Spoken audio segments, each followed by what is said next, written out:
So we are going to install the latest BIOS on our Raspberry Pi to get the cooling benefits from that, and we're going to show you 3 different ways to do that. And so here we go now.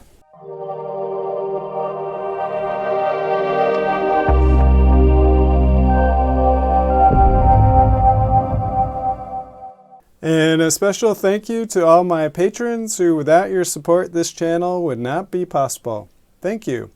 And if you haven't already, please think about becoming a patron and supporting the channel you love. So let's go over the 3 ways you can update your BIOS on your Raspberry Pi. So the first is actually installing the latest edition of Noobs, and that will automatically update your BIOS. So let's take a look at that. So just Google Raspberry Pi Noobs, and then you'll come to the Noobs page. And so Noobs means new out-of-box software, and it will show you how to do this. And so what you're going to do with Noobs is actually, there's directions right here. Download, copy, boot. And if you go down a little farther, there's even directions on how to format the disk. Okay, so next you either want to go to your desktop and open a terminal or PuTTY into SSH into your server. So I'll show you both those right now. So on your Raspberry Pi desktop, go to terminal, and that will open up a terminal. So on your desktop, go to your router and find your Raspberry Pi. Then open PuTTY, type in your IP address, and then log in.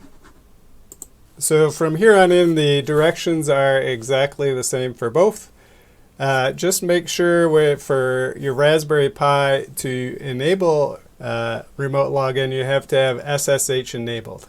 And so where you find that is you go to the Raspberry Pi, click on Preferences, Raspberry Pi Configuration, click on Interfaces, and then enable SSH, and then OK. So once you're there, so first thing we're going to do is type in sudo apt update ampersand sudo apt upgrade, and then hit enter. And that will update our package list and install any updates.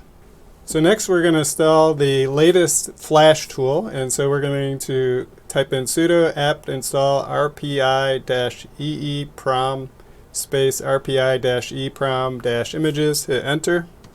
And then finally we're going to type in sudo rpi-eeprom-update, hit enter. So mine is current because I've already done it. If you see VL805:update required, that means you need to reboot your Pi before it's enabled.